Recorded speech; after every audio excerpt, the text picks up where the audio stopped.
Welcome to Your College Bound Kid, a podcast for parents, college counselors, students, and anyone who wants a deep dive into the world of college admissions. I'm Lisa, and I'm a clinical psychologist and college counselor. I have a daughter in college, a daughter in high school, and a son in middle school. After 30 years in Chicago, we recently moved to North Carolina. I'm Mark Stucker, and I'm the founder and producer. Our mission is to make college knowledge available to all. We care deeply about your kid. We believe college is a match to be made and not a prize to be won.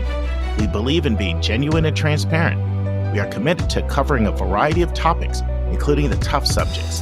Thanks to your generosity, we're committed to providing a minimum of 10 hours of fresh, commercial-free content every month, with episodes every Monday and Thursday. We have a variety of co-hosts because we believe and value diverse perspectives.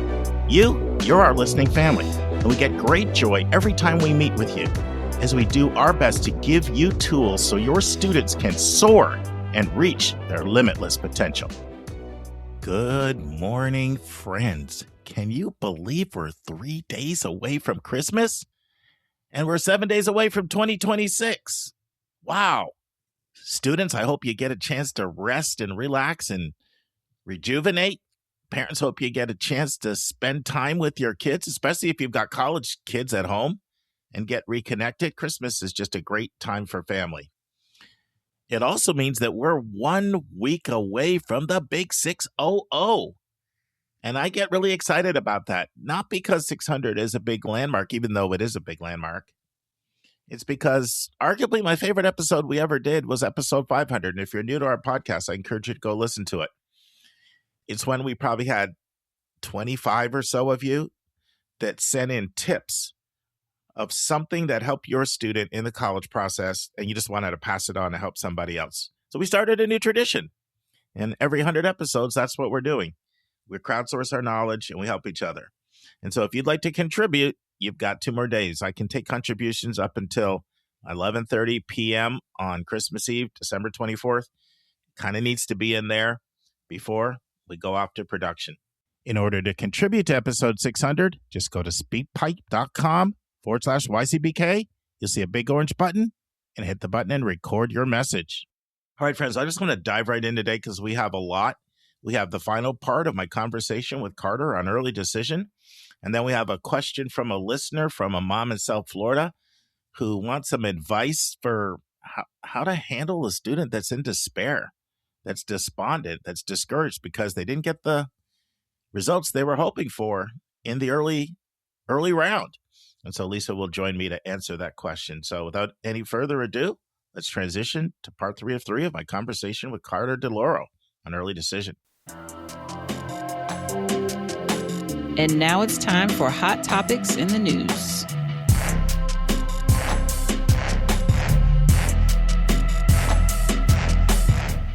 All right, friends, we've reached the final part of the conversation Carter and I are having about early decision. And we continue that discussion about the pros and cons of applying ED.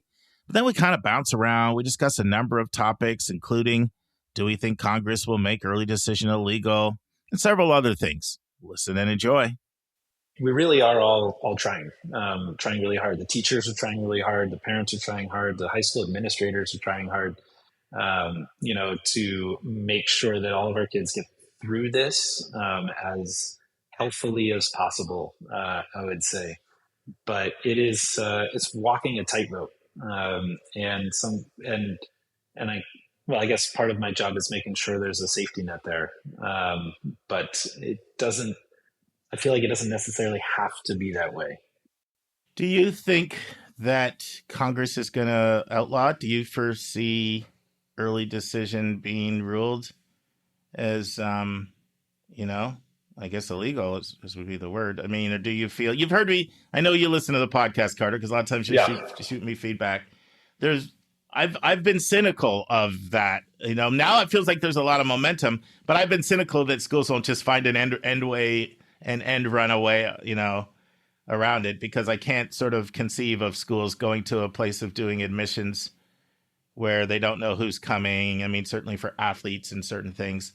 So, But do you have any thoughts on, you don't have a crystal ball, neither do I, but boy, there's a lot of momentum right now in that direction. There is.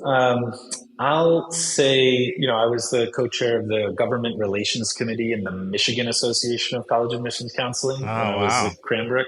You must have been Um, disappointed about Michigan's announcement then to go to ED.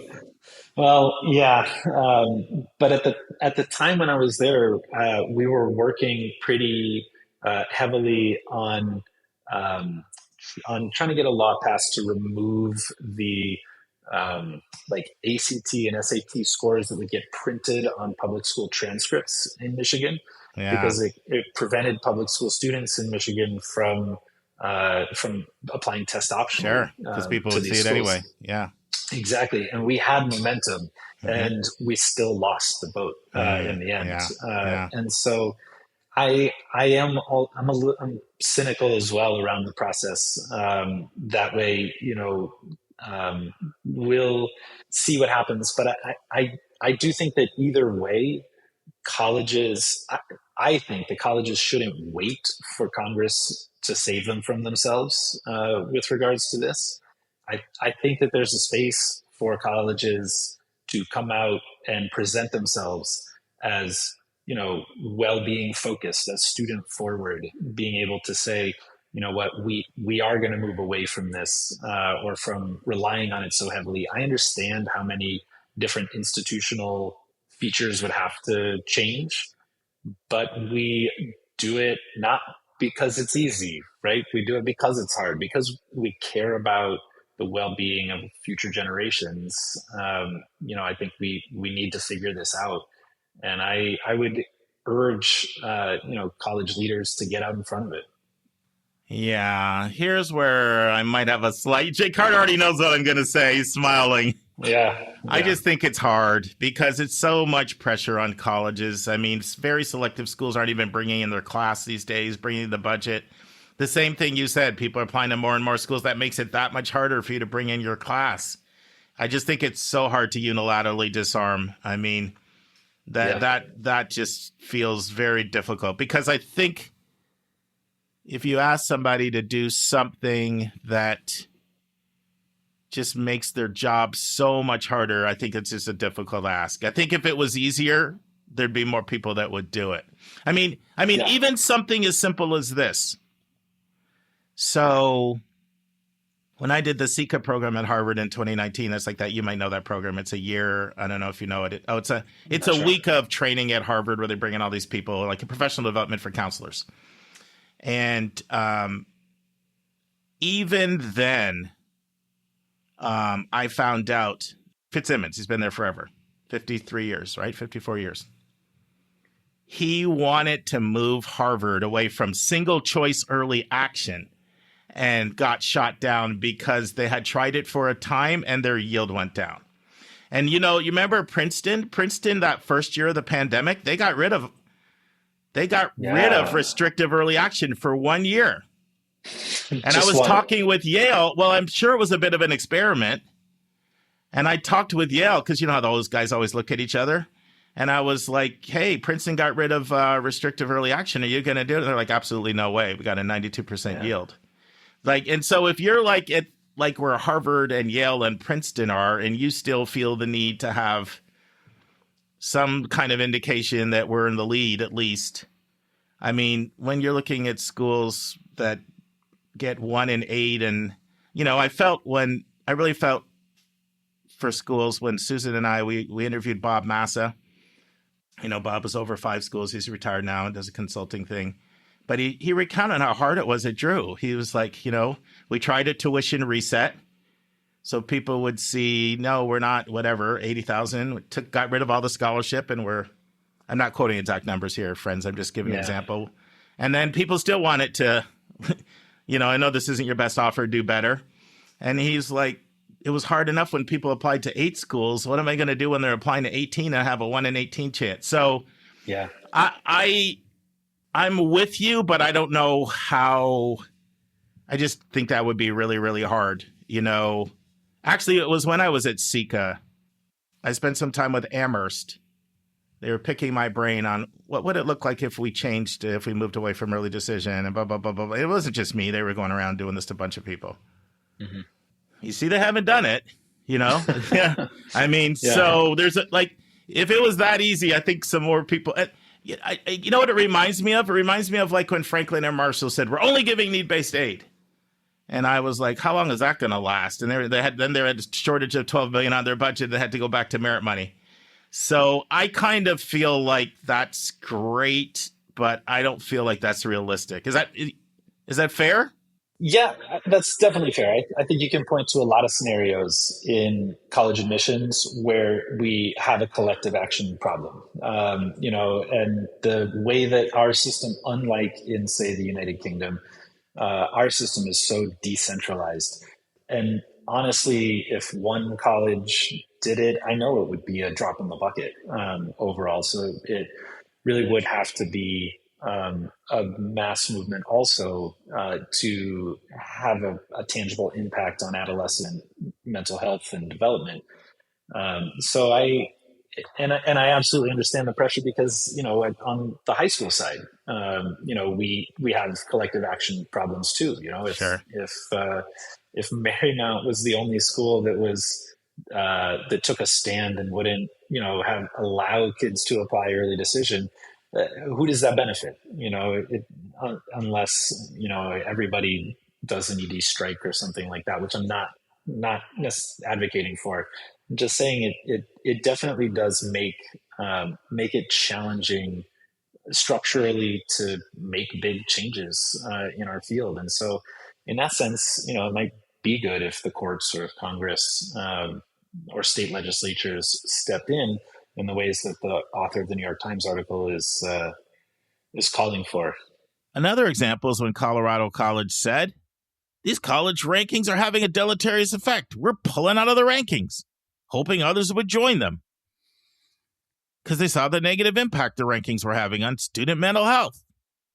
But a few years later, when they're standing alone in the elevator with just Reed College and Colorado College and not able to really change the dominant culture like they'd hoped to, Colorado College almost felt compelled to go back to being included in the rankings.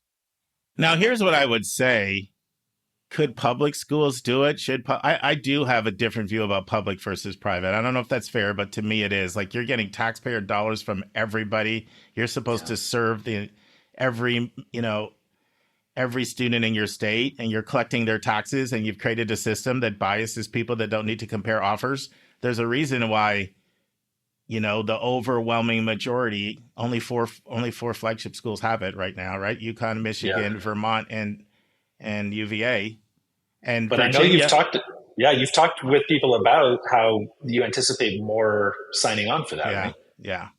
Yeah. But there is this anti-ED legislation coming.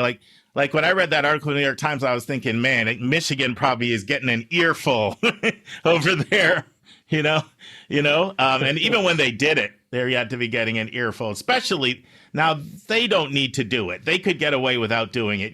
That. Like, look, Virginia Tech pulled it off. Virginia Tech got rid of it for equity reasons. I was there in December, and they already had 8% more applications than they had the whole previous year, and they were not even close to their deadline. So, it can be done. Now, I don't know if you were listening back then, but I interviewed Greg Roberts from UVA right at the time when UVA went back to it. And part of what happened was they over-enrolled their class by 4%. And their yield for EA was terrible. They used to publish it because you have all the people that would, I'll ED to Columbia and Penn and I'll EA to UVA. It's unrestrictive. And so their yield was in the toilet. So they're like, we're spending all this money. We're not getting kids. And then we over-enrolled. I get the pressures that they feel, but I do think public schools, I don't know, it disturbs me when I see public schools do it. I think that they should have a mission to all kids, everybody they're taking tax dollars from. I absolutely can empathize with the situation that colleges find themselves in. But I think that one of the things that I am passionate about is sort of dreaming big. Yeah. We can't have the future that we want if we don't, dream about it, imagine it. And you're right. You're right, Carter. Well, and I also go ahead. You know what it reminds me of? A few years ago, maybe, the years go by so fast now. You may remember this. Maybe it's as many as 5 years now. But about 6 of the very prominent DC private schools all decided to get rid of AP at the same time. They all took the plunge together because nobody wanted to do it on their own. They all did it together. And maybe that's the way to do it, right? Maybe it's about building a coalition of people that would all agree to do it. But it's still hard because people do what's in their own best interests. Yeah. I mean, look, just within the Ivy League, you've got, differences, restrictive early access, single choice, and then ED, whatever. So yeah, but I'll also say these institutions are homes to some of the brightest minds in the world. I feel like collectively we can figure something out. If we put our minds to it.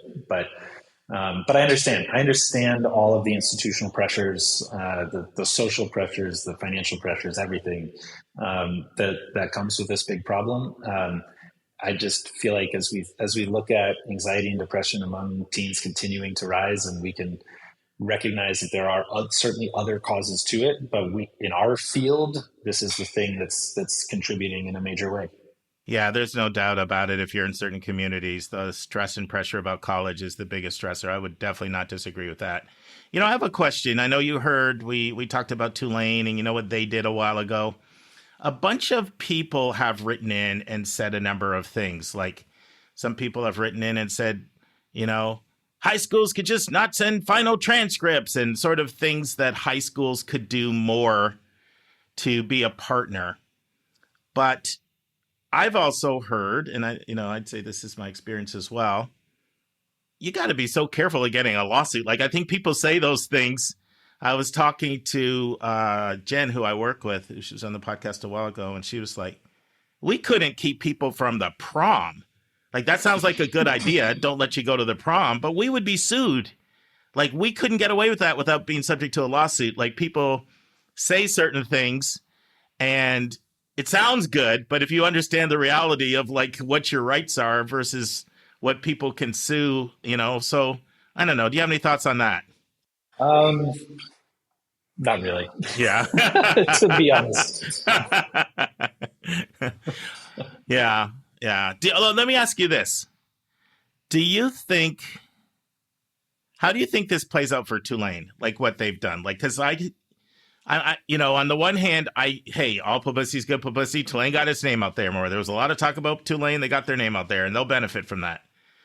On the other hand, a lot of people don't like what they did. It could make, counselors maybe less likely to push Tulane if this is the way you're going to play ball with us. Like, do you see this as benefiting Tulane, what they chose to do? Or do you think, you know what? I mean, there'll never be a way of quantifying it, but does your gut tell you, I bet this bites them in the butt and they'll regret what they've chosen to go public with in their decision. And friends, if you don't know what I'm talking about, we did an article a couple months ago about how Tulane is going to take 4 high schools and not let take anybody from their school in the early decision round for the next year because people broke their early decision commitment and they felt they looked into it and the parents were bad actors.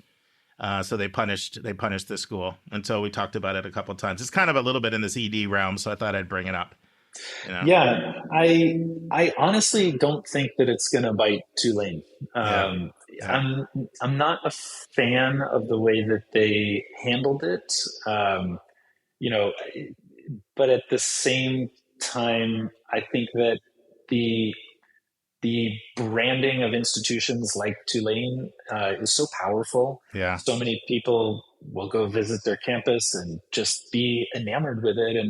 And they do still, have plenty of students and young alumni who are reporting such positive experiences and outcomes there. I don't think that we saw any decline in interest at Tulane from your school. Yeah, and I haven't either. Looking at who I work with, and I guess when you think about it, they need so few early decision commitments with their model given how many people are out there in the world. You know what I mean? It's not like they need to get 100,000 commitments or something.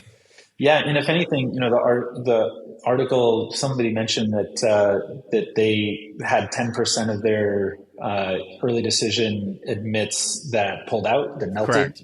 and if anything, this probably lowers that, for them, and so they may end up increasing their ED yield off of it. Yeah, But either way, in my own practice, no matter how I feel about the way Tulane handled that, like I'm here to help students find their best fit, the institution sure. that's going to serve them the best. And Tulane still does so many things well, that I'm not going to dissuade a student just because I'm Yeah. frustrated with I'm glad what you their brought that admissions up did. because I was almost uncomfortable saying that because I don't want to imply that a counselor is going to be like, I'm so bitter against them. No, Tulane is never going on my list for any kid again. Like, it's not really how it works.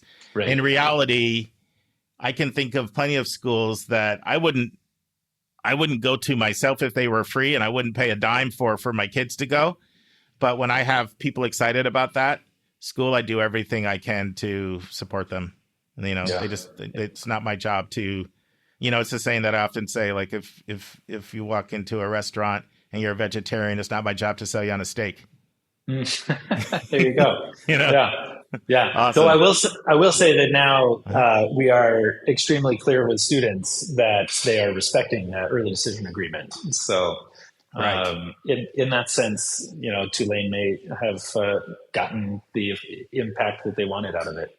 Well, one thing I know for sure, there are a lot of colleges that would be thinking we would never do that, but I'm really glad Tulane did it. Because if it heightens people's commitment to ED and understanding of it without us having to do what they did, like, I know that there was that mindset out there. Like, I'd be shocked to not find that to be true. And I can, that whole thing is so complicated on so many levels. Yeah. So Carter, this has been great. Any final thoughts? Well, listen, I just, appreciate having the conversation, getting to dive into the weeds with a host and an audience that's interested in what those weeds look like. Well, you're going to be a great addition to us. I always am asking myself, like, what voices are people not hearing?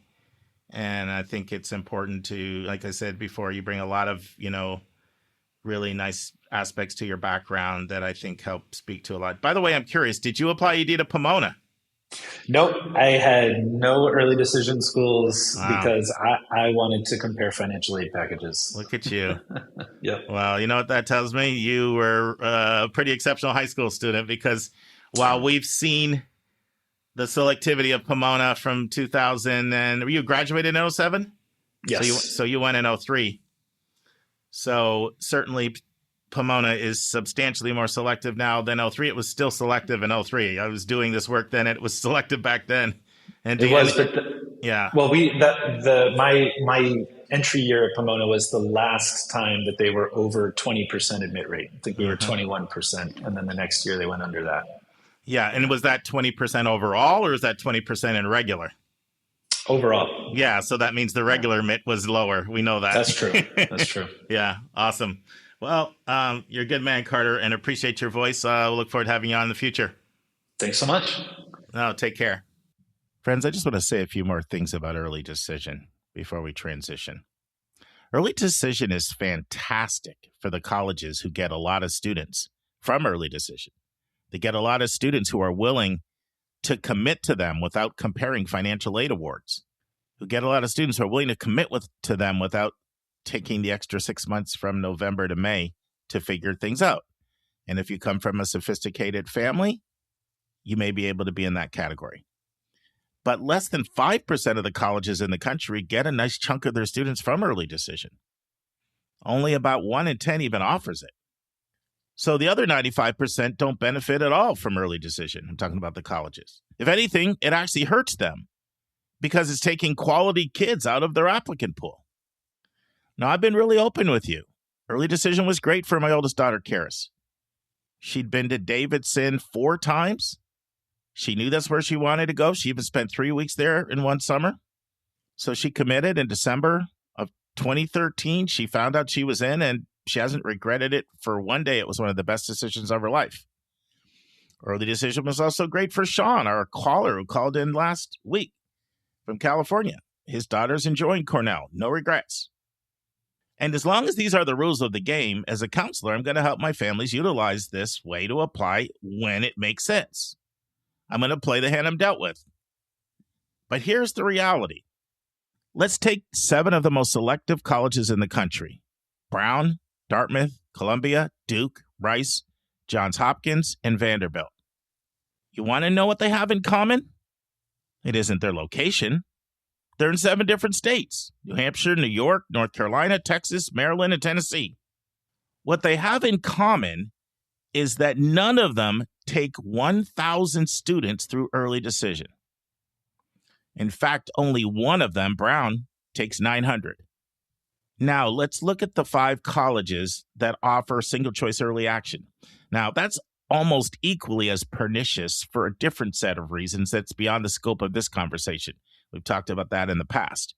Those 5 schools, I'm referring to the 3 East Coast schools of Harvard, Yale, and Princeton, and the 2 California schools, Stanford and Caltech in California. There isn't one of these 5 that takes 800 students through single choice early action. Caltech doesn't even roll 100 kids through SCEA or single choice early action. Do you know how many seniors are in high school? Last year, there were 3.9 million seniors in high school. So for the almost 4 million seniors in high school, less than 10,000 students got the good news from these 12 esteemed institutions in the early round. Now, I know what some of you are thinking, Stuck, those aren't the only 12 schools. Okay, let's add another 20 and include places like Williams and Amherst and Swarthmore and Bowdoin and Middlebury and Pomona and Davidson and Claremont McKenna and Northwestern and Penn and Cornell and Carnegie Mellon and Boston College and Tufts and UVA in Michigan and Emory and UChicago. That's only going to be about 10,000 more kids getting yeses. I mean, Pomona, Amherst, and Williams only take a couple hundred kids through early decision, many of whom are recruited athletes, kids of big donors, kids of active alumni, and celebrity kids and faculty kids. So what's the point?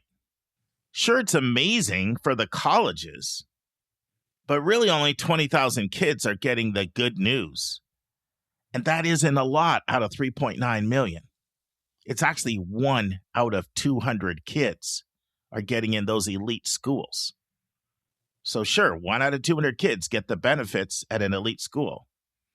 Now, it is estimated that the total number of kids across the entire country that get accepted into any college through early decision is 40,000 max. We don't know the exact number because some schools don't disclose, but you can do a little bit of work and get a good approximation. So 1% of all high school students that are out there get good news through early decision and single choice early action. And there sure is a lot of agitation, consternation, and trepidation for something 99% of high school students don't see one scintilla of benefit from. Okay, I'm getting a little worked up.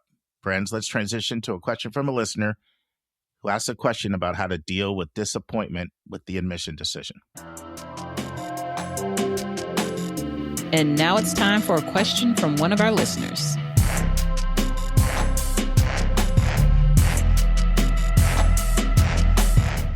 Hey, Lisa. Hey, Mark, how are you? Good, good, good. I am excited to answer this question with you. I think you're the perfect person on our team to answer it. So I want to do all that chit-chat, small talk with you, but I want to just dive right in on this one. Is that okay? That is fine. We'll chit-chat some other day. Yeah, we'll chit-chat some other day. Yeah, you're coming up for a few more appearances here. We can do some chit-chatting here. Hi, Mark and YCBK team. I'm a mom from Florida, and I really appreciate all of the free education that you provide for all of us. After years of listening, I finally have a senior in high school. Decisions are starting to roll in, and I'd love it if someone could address the mental or emotional side of how to support our kids during decision time. We're seeing a lot of deferrals and denials, especially here in Florida, and as parents, my friends and I feel unprepared on how to comfort or support our students when they receive a decision they weren't mentally ready for. I think that our default is often to try and solve problems for our kids, but maybe they just need us to listen or leave them alone, or I'm not sure.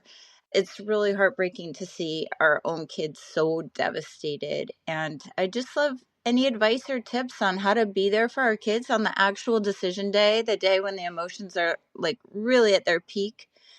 What have you found that works, or how could we prepare in advance? Again, I appreciate everything that all of you all do. It's a true service to the community that you're providing. I do my best to pass it on, and you're really helping a lot of people. Thank you. Where do you want to take this one, Lisa? Well, I mean, I think that this question that the mom sent in is a very excellent question. And, I just want to say that I think as a parent, one of the hardest things for me is to watch my children be sad or be hurt or suffer. Yeah. I would a million times rather have it happen to me than have it happen to them. But that sometimes is not possible. And it really probably shouldn't be, because I'm sure as adults, we can all look back at really painful, difficult disappointments that may have happened in our life that actually, pushed us for further growth or in a better direction, or other things. So, I mean, I suppose that into each life, a little rain must fall. But that being said, with college admissions, sometimes it feels like a thunderstorm or monsoon. And right now, as all of these early decisions are coming out, particularly from competitive schools, it's easy for kids to get down. So I thought I'd talk about this in two ways. First is like that what you do right now. Let's say you have a kid, they just got some bad news that they didn't want about college admissions, and what can you do right now? And then I also want to talk a little bit about, for people with younger kids, like what you can do to prepare for the future, so that we can not have some of these pitfalls. That's good. Yeah, I think that, and she actually asked both of those things too. Yeah. In her question. Yep. Let's do it. There, I got it. So what you can do right now. So, it's occurred, right? Your kid's gone on, they looked at the portal. It's not what they want. So, the first thing I think we have to do is just take a breath and listen and watch your kid. Like, it's really easy for parents to get very upset, too. And I think, if you can I'm not telling people to be inauthentic, but if you can kind of take that privately, or go to the bathroom or take a walk or something, it might help your kid. Because the last thing, your kid's already feeling bad. The last thing you want them to feel like is they've upset you or hurt you or disappointed you. Because children really generally, I mean, as much as they might say to the contrary, don't want to disappoint and upset and hurt their parents. So that is step one. And then I think step two is kind of ask, what can I do right now that's going to be helpful? Because people are really different. Some people might need to process all night long. Let's talk about, let's stay up late, let's cry. Other people, and I would say my son, if this happened to him, would probably be like, I need to go play some video games right now. And I don't want to talk to anyone. And there's a whole gamut of things in between. So don't just assume that you know what is going to be comforting to that person at any given moment, and ask them what they need and try to respect that. And recognize that that's going to change, the first night versus the third night versus the sixth night, and it might change. So those are some things I would just say right off the bat. Do you have any thoughts or things you want to add to that? There's a lot of things going through my head. There's one thing I'm going to share, but this is the big tease. So, episode 600 is next week. And I realize I'm a listener too. Because, when we hired this consultant, when Anika and I started the podcast, and one thing he said is, listen to every episode, critique yourself. So I said, I'm a listener too. And I have a tip that I'm going to share. It's something I've never shared on the podcast before that's going to be good for what you could do both before and after. It was one of those days where I just had this epiphany pop in my head. And I think it's got a lot of potential. So you have to tune in next week, tease. There are quite a few things to do and not do. Certainly, like you said, listen and empathize.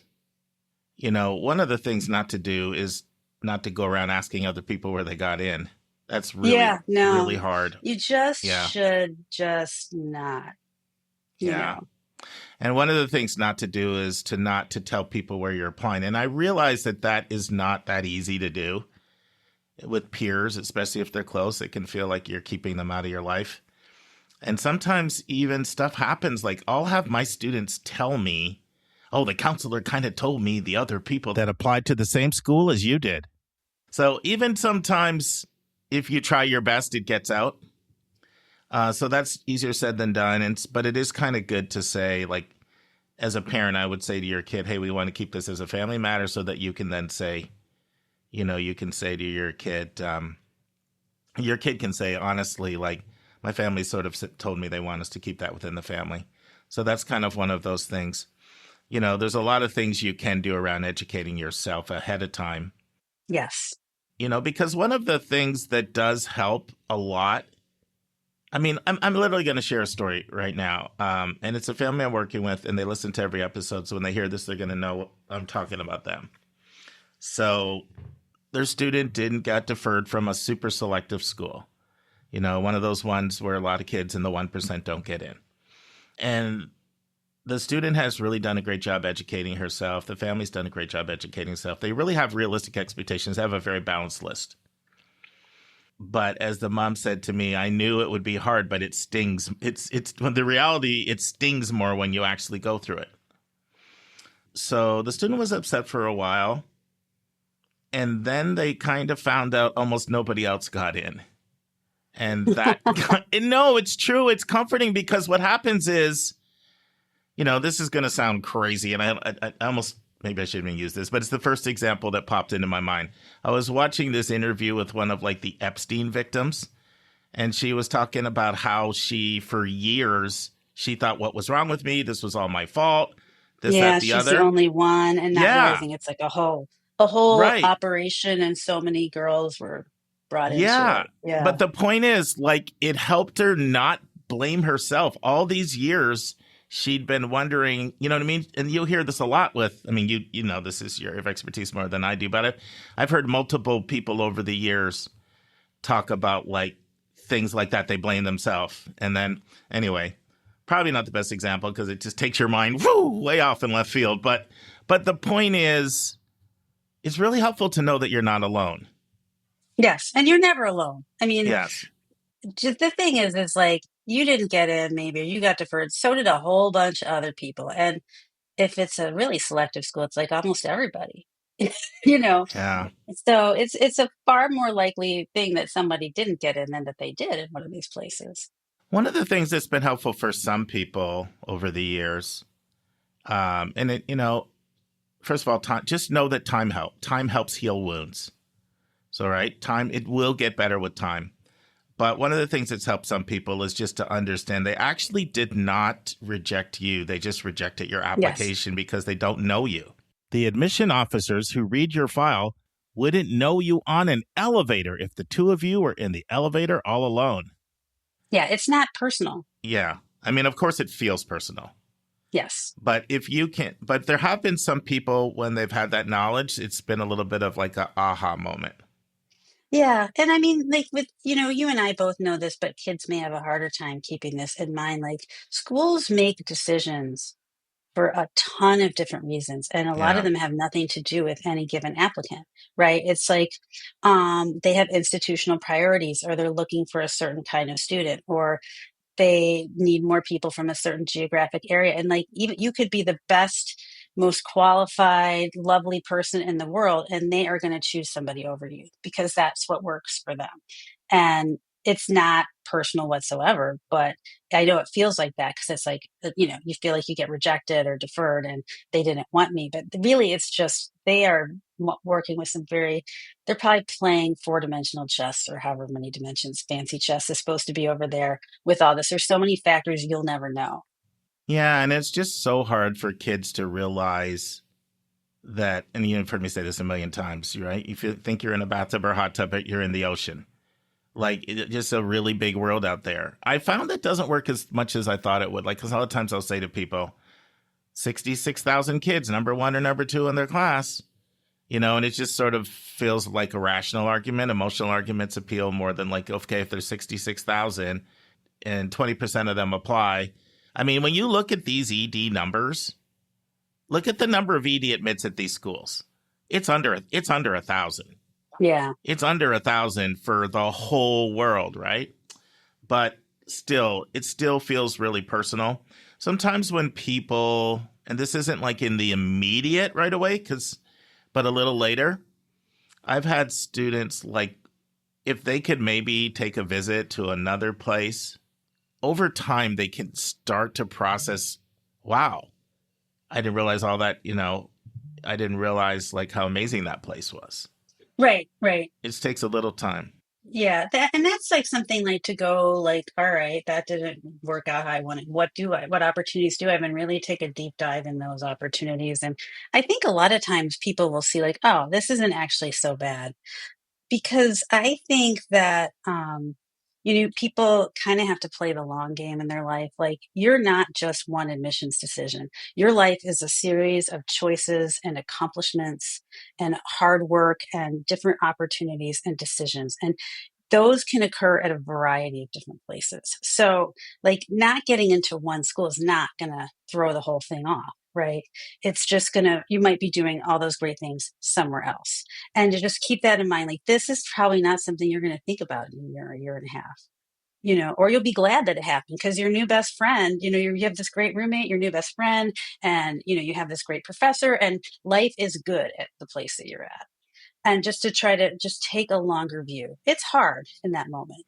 It is. And it's not a bad idea in the moment. Like, let's say you have a friend and they didn't get in. And like, if the two kind of get together, like it really does help people to realize, oh, I'm not the only one in this boat. Oh, well, misery does love company. It really does. Well, like I said to this family I was telling you about, like, misery doesn't necessarily like company. Misery likes miserable company, right? Like, it's true. That is true. That is very true. That's an excellent clarification, Mr. Stucker. Yeah, it's true.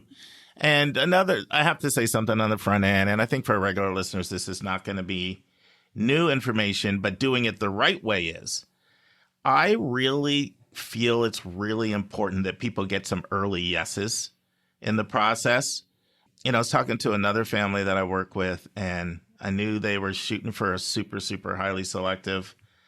And I was like, I want you getting some early wins. And, the student was kind of like, I think I'm burned out. I really am. I think I'm burned out. Dad wanted the student to do it. Let's see if we can, I'm going to give him some space. Let's see if we can do it. And he agreed to do it. And then, the student got in, and he got into some really good schools. He got some really good scholarship money. And even if they weren't his aspirational schools, he'd already built up a little bit of it's almost like he had taken his flu shot a little bit, Yeah. Well, immunity. Yeah. Yes. Immunizing people. Yeah. Yes. That is something I think for a longer term strategy for people with younger kids.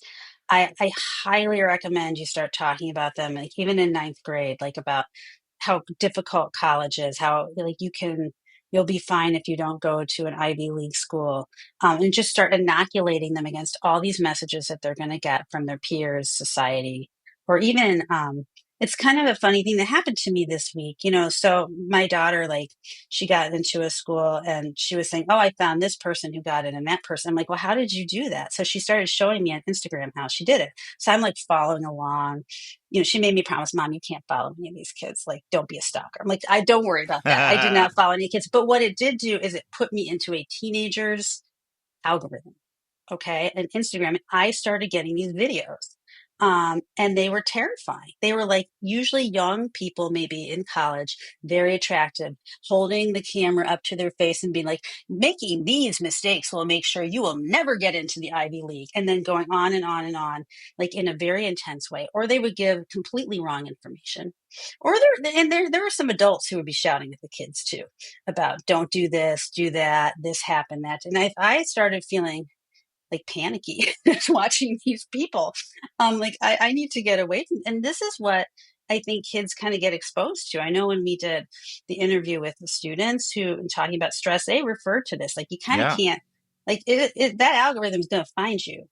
Thankfully now somehow I've started getting shown vacuuming videos, like a video where there's like a dirty floor and a vacuums. I love videos like that. I could watch them all day long. So I guess Instagram knew I got freaked out and started sending me my calming videos. But it was really interesting to just experience that kind of from a student's perspective. And so you have to inoculate against all these things, like stay off social media, don't, try to avoid these TikTok channels. I mean, what did, I keep always blank on his name, that former head of admissions at Duke. Christoph Gutentag. Yeah, he said that, if somebody is attractive and young and they're giving you admissions up advice, it's going to be wrong, right? So don't listen to it. But don't listen to that. Try not to talk about it with friends. Just play your own game. Focus on what you need to do. And that parents also need to do that. Like, I specifically do not ask moms or dads of other teens where their kids are applying to school, nor do I volunteer anything about it. And it's hard because sometimes they know what I do, and so they're like trying to pick my brain, but I don't want to talk about any specifics because that just puts more pressure on everybody. I agree. And, there's another idea, and I do need to give a caveat. Just have to say I'm speaking only for myself. I'll be curious what Lisa thinks on this. I haven't talked with Lisa, but I know I've had conversations with some of the other co-hosts on our team who don't agree with me on this. At least one of our co-hosts doesn't agree. There have been a lot of people that I have known over the years that have taken comfort. Now, this is one of those advanced strategies by being at places where they almost have like rejection boards where like people like wear it as a badge of honor and they like go put their rejection boards or they write the name.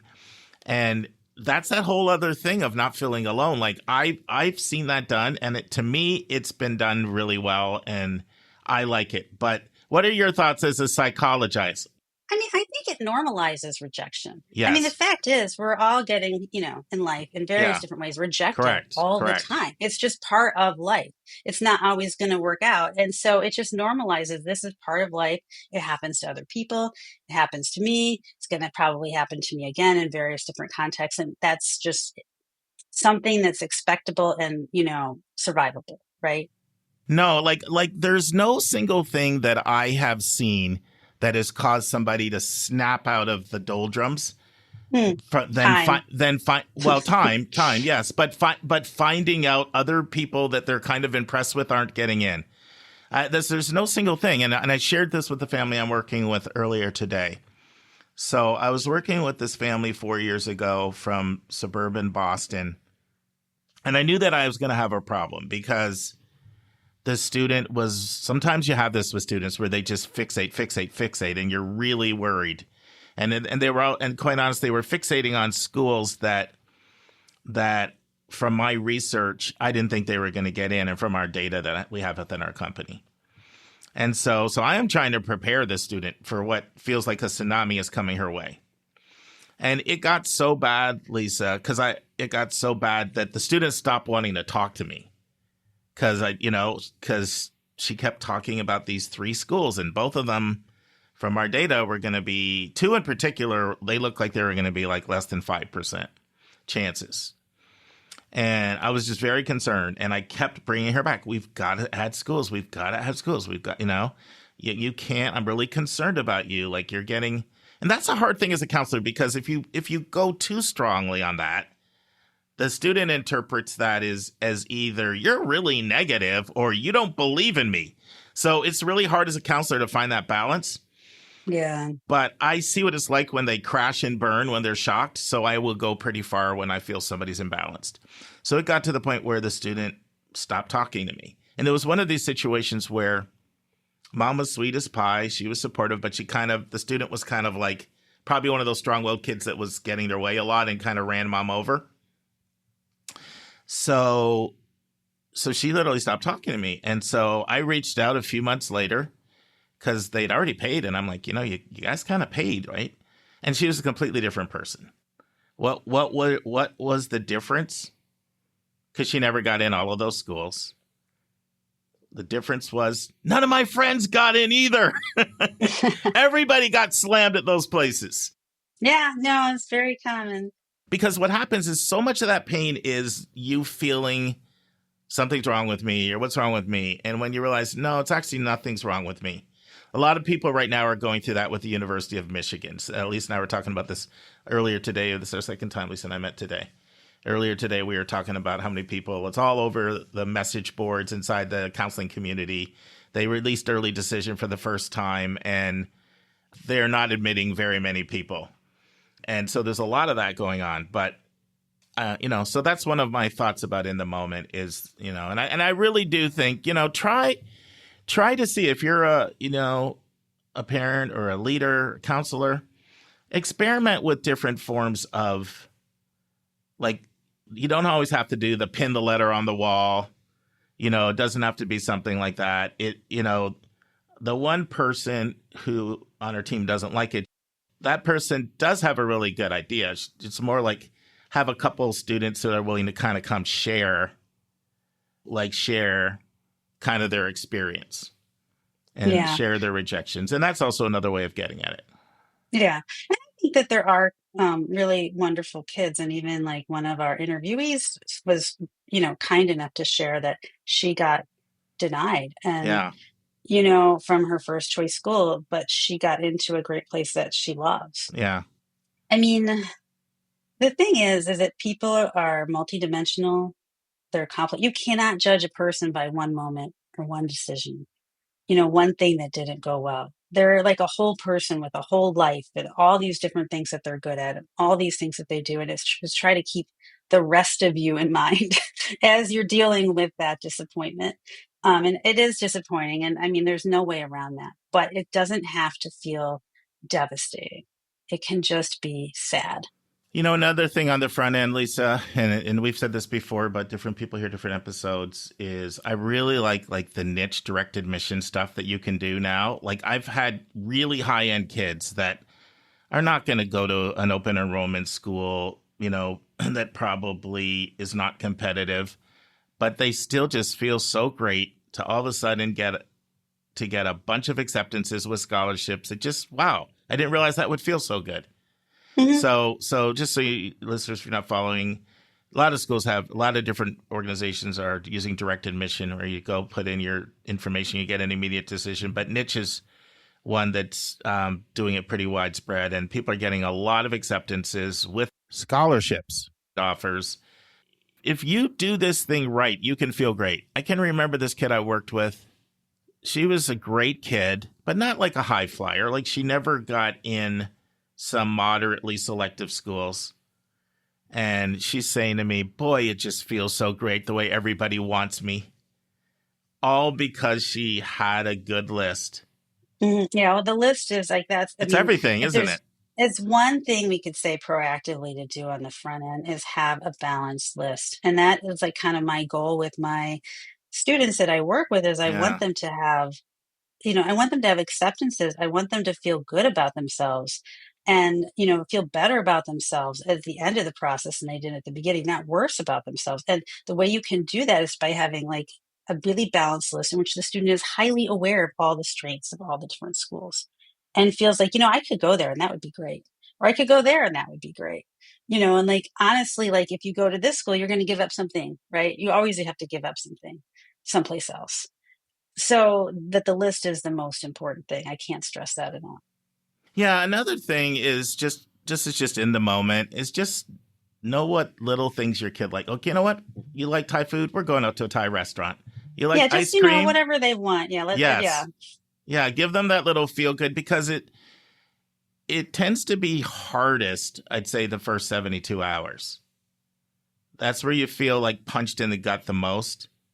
And so like doing those little things that they like, you know what? We're going to go. And sometimes it might even be spending a little bit of money, but it might be money well spent. You know what? We're going to go see a football game and get tickets or, if that's your thing or distractions, a concert. Like whatever it is. Yeah. For Lisa, it's like a play or we're going to go see a musical. Yes. Obviously. Yes. Yeah. I will go see a bunch of musicals. I know. My dad, like he was, for whatever reason, he was like this person. If something didn't work out for him, he just said, well, I didn't do something right, or that's the right. He would just keep trying. Look, well, how about this way? How about that way? And I would say like 9 times out of 10, he eventually got the thing that he wanted. And I would say that's probably the same thing with your college education, right? Like keep trying. Like if you want a certain type of education, keep trying. Try it from this angle. Try it from that angle. Don't get discouraged. Don't give up. Just retool your strategy. And that might be going to a school that's a little bit less well known, but like really like getting there and owning it and, excelling there in a way you might not have been able to with the other one. I mean, obviously, you and I both know, and probably our listeners know, there's all this research that shows for most kids, as long as they go to a, somewhat selective school, they're going to be fine. It doesn't really affect their long-term income. And in some cases, it's better for them to go, to a school that's a little bit less difficult because they can excel there and feel great about themselves. So if they're always struggling, that the self-esteem is going to take a hit, then. And so, I mean, I guess that's the thing. It's know that your kid is like going through it, but it's going to be okay. It's, and it's a growth experience, right? Yeah, and I think there's other things that people can do, just little things people do sometimes that are a little salt on the wound. So we've talked about not asking kids where they got in. There's also just like parents not sort of doing the heralding the word out there in different ways, right? Mm-hmm. I know it's a big thing in kid land these days to have the social media release. I'm not a fan. You know that I'm not a fan. I'm not a fan of the T-shirts. I'm not a fan of the Yeah. bumper sticker, and especially in that first month when the wounds are Yeah. I fresh. feel like that's like an April thing. Yeah, Like you're announcing your final decision. But I mean, I'm telling you, I see a lot of it now. Like parents are posting, "Low, this kid got into Carnegie Mellon, this kid got into Yale." And if you're even a parent looking at that and your kid didn't get into Carnegie Mellon or Yale, that feels bad. So that's the other thing. Like parents who have successful children, and congratulations to you. Just think about like who's going to be seeing the stuff that you post on social media and try to be sensitive to that. It's fine to share things with grandma and grandpa. It's maybe not fine to put it public and share it with the world, hashtag Clemson or whatever. Like this, and the schools will encourage you to do that, by the way. yeah. That's because that's marketing for them. And I disagree with that. I think that's not right. But they didn't ask me. I'm putting all these shameless plugs in for future episodes here. Lisa, I talked about something I'm going to share next week, but there's something else we're working on, and I think it's going to be helpful for this. So there was a presentation at NACAC that got rave reviews, and it Mm-hmm. was everything about this, how to cope in the moment when you first find out. And so, to make a long story short, we're going to be bringing it to you. It's going to be a little creative because it involves role playing. So there's like a Zoom video recording that's going to go on with a few people, the same people. It's a combination of college counselors and psychologists that put this together at NACAC. And it was like the talk, from everybody. And so they've agreed to come on. And so I've already had the initial meeting. And then, they'll like record kind of the Zoom role playing, how to like modeling what to do and not to do. And then there'll be like a podcast discussion. So that's something to look forward to for the future. But that's not going to help you right now if your kid's in No. tears. Yeah. Well, and speaking of tears, one of my supervisors said something very profound to our class in graduate school. It's like, if your client is crying, stop talking. Like, Yeah. just sit there, listen, hand Kleenex, pat on it, but just don't say anything until the person starts talking. Like, we want to like go rush in, fix it, but it's better just to wait and see what eventually comes out. And, crying is fine, right? People need to cry. I have something on those lines. So in the mid 90s, I worked for Dun & Bradstreet in sales, and Dun & Bradstreet has incredible training. So they took us through these 7 weeks of incredible training. And the single biggest thing that I learned was like when the customer's complaining, just empathize. And it's that whole thing of like, just listen and don't be the solution person. And I was probably in sales for like 2 months, and we used to have these things called lost clients. So you would look at people that had been with your company and they'd left, and you reach out to them. So I reached out to this lost client. They had 5 businesses, and man, did that guy give me an earful, And so I just gotten this training, so I put it to work. And I was just listening. And then I was, a couple of times I was saying, and I really was sincere, but I was saying things like, I would leave too if that happened to me. Mm-hmm. And then all of a sudden he says to me out of nowhere, like, Can you give me an update, like, on any new things that you have going? I was shocked at first. Yeah. And do you know he came back with all 5 of those companies? That's great. Yeah, sometimes people just need to be heard. And sometimes your Yes. kids, like, as parents, of course, we want to fix their problems for them. But this is not one that we have the power to fix. And so we just have to be there. Like the best thing you can do is just sit with somebody when they're upset and, just be a comforting presence. And if they want your opinion and they ask for it, you can give it. But like, and that's like, I think personally, just word to the future, parenting adult children is all about keeping your mouth shut unless somebody asks you, um, for your opinion, unless it's like a really terrible situation, because people have to figure stuff out for themselves. That's really the only way humans learn. And I always tell my own children, like, well, losing, it's like the new winning. And they're like, shut up, mom. But it is true. Like, you learn more from losing or something going wrong than you ever will from something going right. And that is the thing that can take you through, to ultimately to greater success. Yeah. Well, hopefully some of these tips are helpful. Anything else, Lisa, or do you think we wrapped it up? I think it's good. I just want to give everyone out there a big virtual hug, Yeah. because it is Yeah. hard. And I could go on for hours about how just crazy the college admissions process is and how bad it is for mental health for kids and families. But it is. It's not like the situation's kind of stacked against you and it's kind of impossible. And society is putting all this pressure. And, it's not your fault that you're having a struggle with it, right? It's just kind of built into the whole thing. I just had another idea that popped in my head. Now, this is one that you'd have to do in advance, but you can do it. The kind of parents that listen to this podcast, they can do this. Find at least one, if not 2 people who didn't get into their top choice, and they're so happy now that they're at the place that they're at because they realize it was so much better. And like ahead of time, arrange it so that, like, if that ends up happening to my student, would you be willing to have a conversation with them? That's one of those things you could do in advance, because that is a very comforting message. Because someone's going to say, I was devastated. I kind of basically, like you said when you did the podcast interview, right? That's the exact same thing, right? Sammy talked about that. And she's super happy at, the Midwest school she's at now. But there were a lot of tears at the time. One other thing to do in advance, and I have a student that did that this year. In fact, I said, I have this podcast. Do you mind if I share it on? So they were applying to one of the hardest 5 in the country. I'll just leave it at that.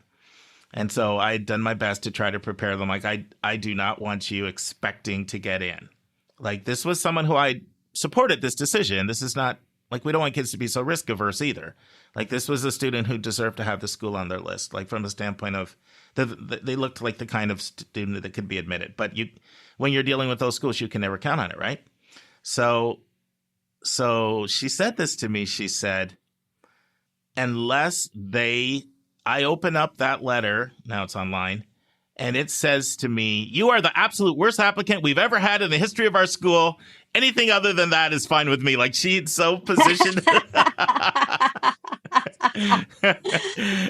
And she said, I mean that. I tell myself, unless that's what it says, and I'll say this, actually, the student ended up getting deferred, and they took it really, really well. They quoted that back at me.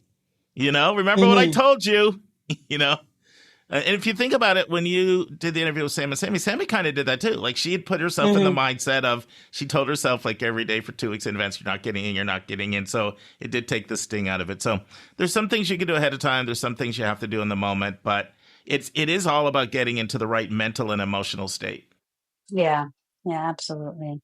Well, yeah. And I just wish everyone best of luck, but I think most people end up in a good place, in a good college, and they do really well there. That's Yeah. the norm. It's not the exception. And so that's probably what's going to happen to your kid too.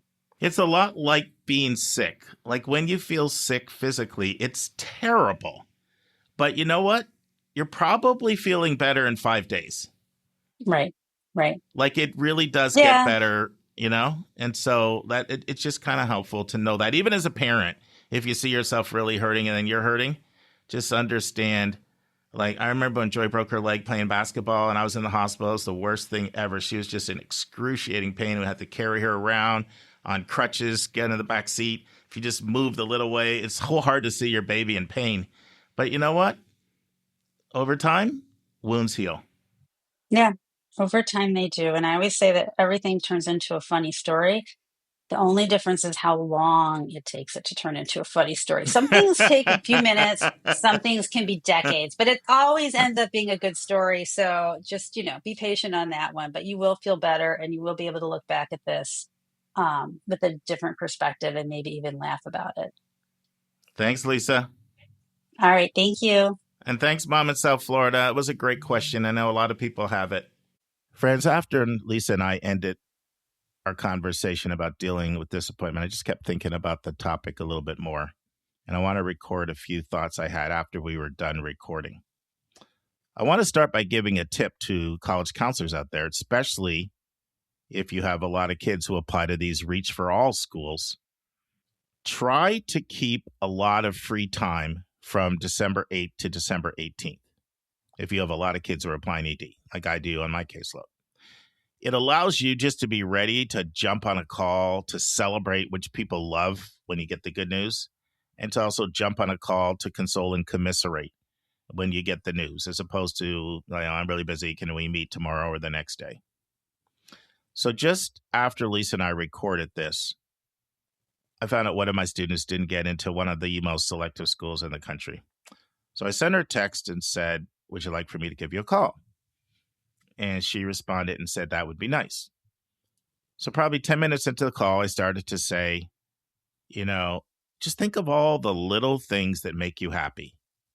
I said, maybe it's your favorite movie. Maybe it's a song in your playlist that you like. Maybe it's that special food that you like. And just go treat yourself.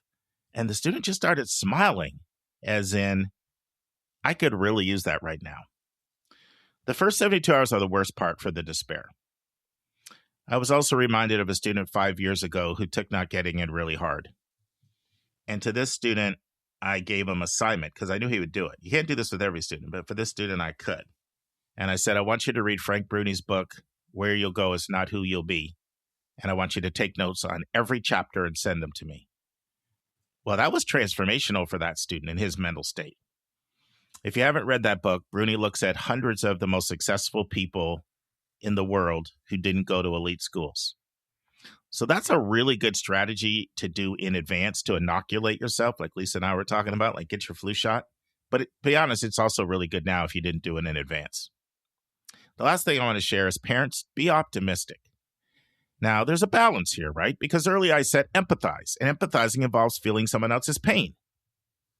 But if you're angry or disconsolate, it will be harder than if you can send the message to your kid, everything's going to work out. Everything's going to be fine. It really is. Think of when you're outside and storm clouds are on the horizon, and then an array of sunshine breaks through or a rainbow breaks through the clouds. It's encouraging. Optimism without insensitivity is the perfect balance you're shooting for. Parents, if you didn't get into a college and you never told your kid, it can do wonders to share that with them. And share how it stung and how it hurt. Friends, I never got into the University of Michigan when I was in high school. I applied at a time when literally people applied to a couple schools. I literally just applied to Michigan and Michigan State. That was it. It was a different era back then. That was kind of the norm. And sometimes when I see my students hurting, I share that with them. I never got into Michigan. I said, and that was the 80s. And I say, and I'm still mad because I really am.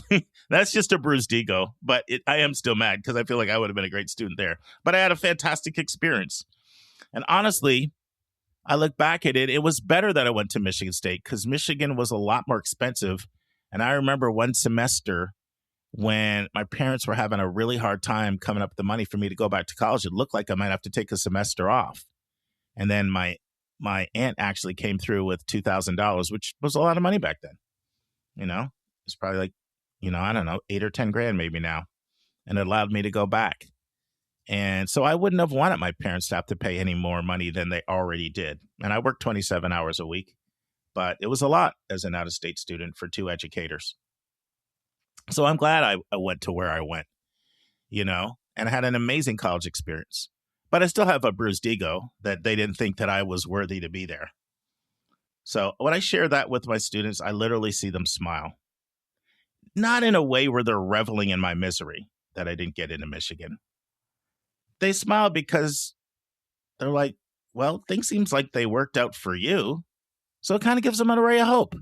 So I encourage you, parents, if you've never told your student the places you didn't get in, you didn't get in that law school, that med school, that undergrad school, and they're hurting, now's a good time to share it with them. It'll give them hope. So let's say you're thinking, that sounds like a great idea, but I got in every college that I apply, so that really doesn't work for me. Well, then share another time when you were disappointed. Maybe you applied for a job, you wanted it really badly, and you never got it. Or maybe you went for promotion and you never got it. Share that with them. Once again, it will give them hope. On Thursday's episode, we'll take a question from a listener. Next, you will hear the final part of my interview with Matt Carpenter from College Aid Pro about how to get the best possible financial aid award. And then you'll have part 2 of 3 of my interview with Kev Sanders on the University of Utah. Friends, Lisa and I talked about how to handle tough times. And I want to close today with a quote from the great C.S. Lewis. Hardships often prepare ordinary people for extraordinary destiny. Did you catch that? Hardships often prepare ordinary people for an extraordinary destiny. See you on Thursday, friends. And that's our show. A big thank you to you, our listeners, for tuning in this week. If you find this podcast helpful, please follow us and you will get every single episode as soon as they are released. If you want to support our podcast, you can click the share button and send it to your friends and acquaintances. You can say positive things about your college-bound kid on your social media feed. And you can help us stay commercial-free and pay our staff by donating on the yourcollegeboundkid.com website. You can write a review for us on Apple or Spotify. And if you have a question or a recommendation, just go to speakpipe.com/YCBK, hit the orange button, and speak.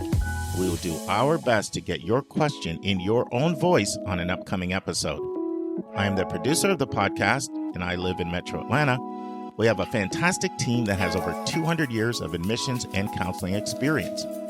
Shout out to our co-hosts, Dr. Lisa Ruff in North Carolina, Susan Tree in Pennsylvania, Vince Garcia in California, Julia Esquivel in Massachusetts, Linda Depker in Missouri, Andy Strickler, the Chief Enrollment Officer at Connecticut College, New London, Connecticut, Hillary Dickman, an Admission Officer at Colorado College in Colorado Springs, and our International Admissions Expert, Kevin Newton in Dallas, Texas.